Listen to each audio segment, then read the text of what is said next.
आदरणीय स्पीकर साहब और राज्यसभा के सम्माननीय चेयरमैन साहब दोनों का हम अभिनंदन करते हैं और अपनी कृतज्ञता प्रस्तुत करते हैं। सरकार देर से आई लेकिन दुरुस्त आई। अगर ये सरकार पहले ही मान लेती तो शायद सदन पहले दिन से ही काम करता। ये सरकार जो बार बार अपने बहुमत की खोज कर रही थी, तो ये समझने की जरूरत है कि the right of each house of parliament to debate a motion under voting provision is totally different from the majority or minority of the government, as the case may be. It is a right, legal right available to every member. और हम उसी की बात कह रहे थे। हम ऐसा मानते हैं कि एफडीआई रिटेल के कारण देश में बहुत नुकसान होगा। लगभग 5 करोड़ लोगों की नौकरी पर सीधा असर पड़ेगा, किसानों के हितों पर सीधा असर पड़ेगा। और जब दोनों हाउस में चर्चा होगी तो कौन ईमानदारी से इसका विरोध करते हैं और कौन दिखावे के लिए इसका विरोध करते हैं, इसकी भी पहचान होगी। The voting provision of the FDI in retail would offer a very classical platform to judge the real and palpable opposition of this far-reaching principle which the government has introduced in hurry. मित्रों, पिछले कई दिनों से जो चर्चा चली है, तो भारत सरकार की ओर से बार बार हमसे कहा जा रहा था और उनके मंत्रियों के द्वारा कि ये देश हित में जरूरी है, इसको जल्दी करना जरूरी है, इसको हम देर नहीं कर सकते थे।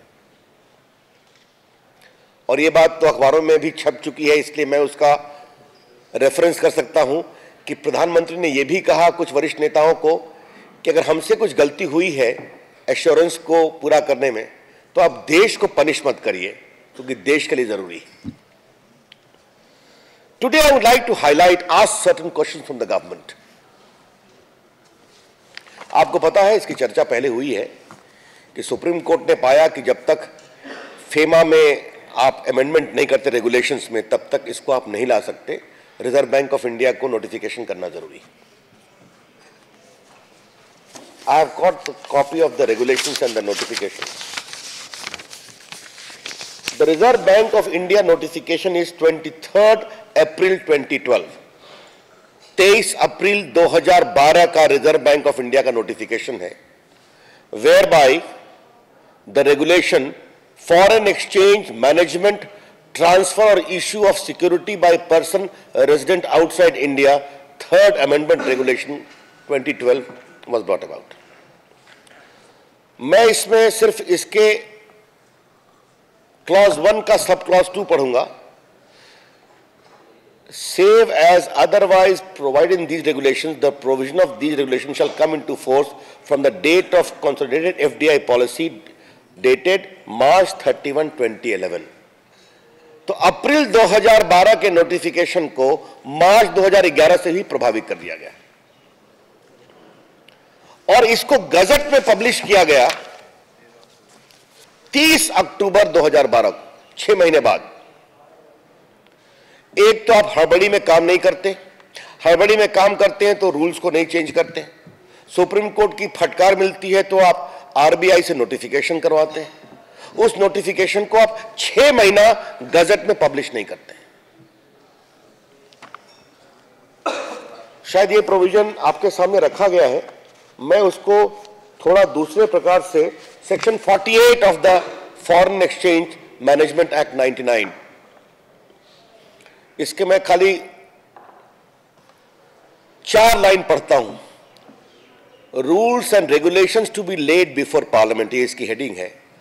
Both houses agree in making any modification in the rule और रेगुलेशन, और both houses agree that the rule और regulation should not be made, the rule और regulation shall thereafter have effect only in such modified form और B of no effect. ये दोनों house का independent अधिकार है, और अगर दोनों हाउस ने इसको अप्रूव नहीं किया या मॉडिफाई किया या डिसअप्रूव किया तो उसी के अनुसार इसका असर होगा। तो सरकार से मेरा सवाल यह है, आपने देश में एक फिजा बनाई कि एफडीआई रिटेल आएगा तो सोने की गंगा बहने लगेगी और सब लोग सुखी हो जाएंगे और यह देश हित में जरूरी है। उस घोषणा को एग्जीक्यूटिव ऑर्डर से आप करते हैं, पार्लियामेंट से छुपाते हैं। आप नियमों को सुप्रीम कोर्ट की फटकार के बाद बदलते हैं। उस नियम को 6 महीने तक आप गजट में पब्लिश नहीं करते हैं, और आज पूरे हो गए, लगभग 1 महीने होने जा रहे हैं, 2-3 महीना बचा हुआ है, आपने इस नोटिफिकेशन को सदन में क्यों नहीं रखा? सदन में प्लेस करना एक बात है, हमारा अमेंडमेंट करना, बहस कराना दूसरी बात। I would like my journalist friend to kindly appreciate that the obligation to place the notification on the floor of the House is one thing. Voting, discussion, amendment, disapproval is entirely different. तो सरकार इसको क्यों नहीं ला रही है? हमारा जो voting के अंतर्गत मोशन है 184 और 167, 168 में, वो इंडिपेंडेंट है, लेकिन जो सरकार का दायित्व है, सरकार ने वो दायित्व पूरा अभी तक क्यों नहीं किया है? क्या सरकार के पास मेजॉरिटी नहीं है, या सरकार आश्वस्त नहीं है? और अगर नहीं है तो सरकार, प्रधानमंत्री सहित देश में कैसे कह रहे हैं कि एफडीआई में देरी की गई तो देश को बहुत परेशानी होगी? This clear question the BJP would like to ask from this government. This government is not speaking the whole truth while conveying its compelling reasons to justify FDI in detail. ये मैं कहना चाहता हूं। I am coming to questions, please. मुझे 2 बातें और कहनी है, फिर जो आपके सवाल होंगे मुझे उसका उत्तर देना है। दूसरा सवाल श्रीमान रॉबर्ट वाड्रा के बारे में है। ये एक अखबार की हेडिंग में, PMO clean chit to Vadra. ये प्रधानमंत्री कार्यालय है या ऑपरेशन सुरक्षा कार्यालय है? Is it a prime minister office और ऑपरेशन बेल आउट ऑफिस? और ये बात हम बहुत जिम्मेवारी के साथ कहना चाहते हैं। श्रीमान रॉबर्ट वाड्रा के संबंध में जितने आरोप आए, कई अखबारों ने विशेष रूप से विस्तार से चर्चा की है। 50 लाख की बुनियाद पर 300 करोड़ रुपए हो गए। जो जमीन 7 करोड़ में खरीदा, वो जमीन कुछ ही दिनों के बाद 58 करोड़ में बेच दिया।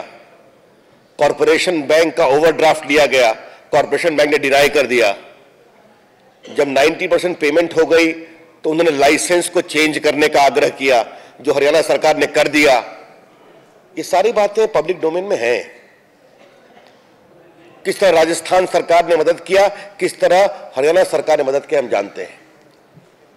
हम प्रधानमंत्री से पूछना चाहेंगे कि आपके कार्यालय ने इलाहाबाद हाईकोर्ट में एफिडेविट दिया है, और टाइम्स ऑफ इंडिया में जो एफिडेविट का एक पोर्शन छपा है, मैं उसको पढ़ना चाहूंगा।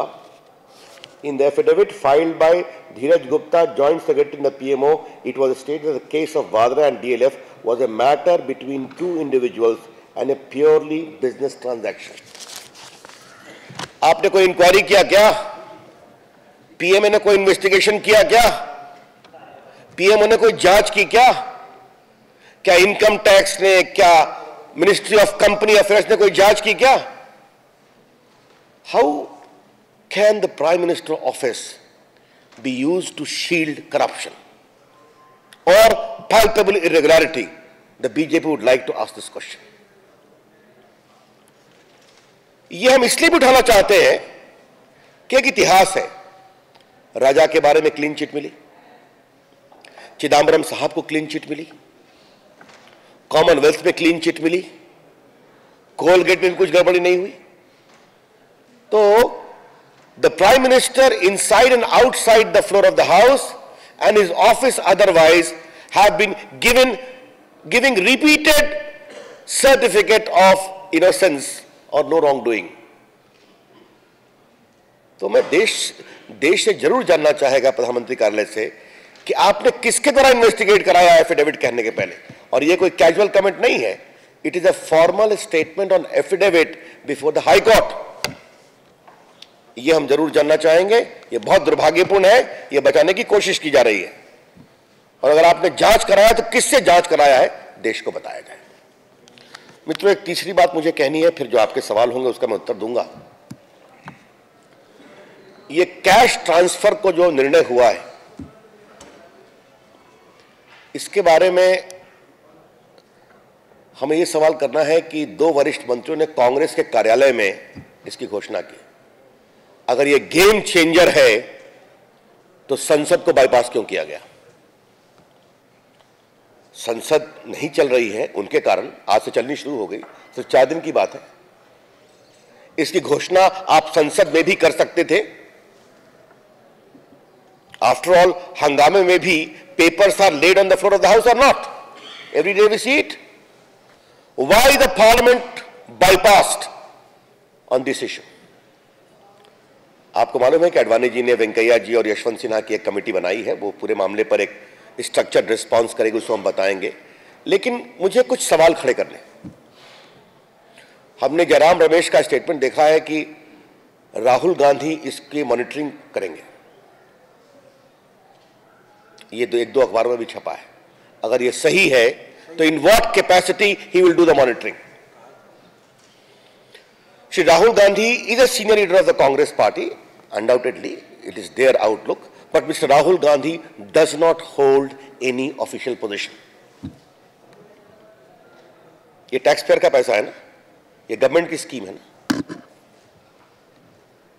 और ये जनता का पैसा, जनता के हाथ, ये जो हाथ पर बहुत दबाव है, ये कई सवालों को पैदा करता है। Obviously, this subsidy benefit will go to the BPL category people. We would like to ask the government which BPL category you are adhering to. आपका एफिडेविट है सुप्रीम कोर्ट के सामने, ग्रामीण इलाकों में 29 रुपया, शहर में 32 रुपया। There is one BPL category of Tendulkar committee, one BPL committee recommendation of Saxena committee, another by planning commission. तो कौन सा बीपीएल को इसको आप यूज करने वाले हैं? बिकॉज आप कह रहे हैं पैसा दिल्ली से चलेगा और बैंक में जाएगा, तो state government is bypassed, everything is bypassed. Will make a detail comment, no problem.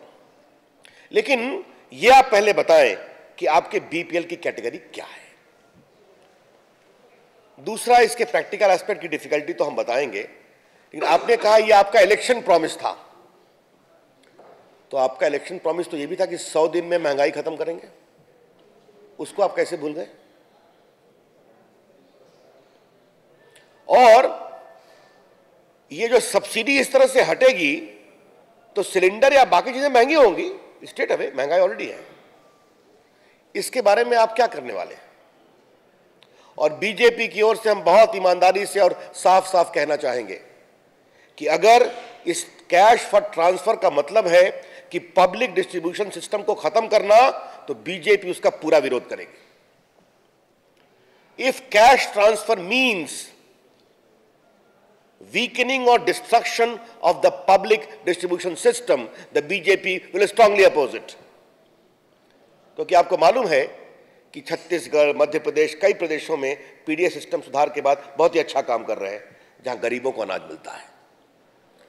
तो सरकार ने हड़बड़ी में एक कदम उठाया है। बाकी तो कई प्रदेशों में 51 डिस्ट्रिक्ट में ही करने वाले हैं। पहले खबर दी गई कि 1 तारीख से लागू करेंगे, अभी दोपहर की खबर आई कि शायद अप्रैल से लागू करेंगे, उनकी तैयारी नहीं पूरी है। अब हम देखेंगे। ये हमारे टेंटेटिव कमेंट थे, हमने बता दिया। Thank you. I am open two questions.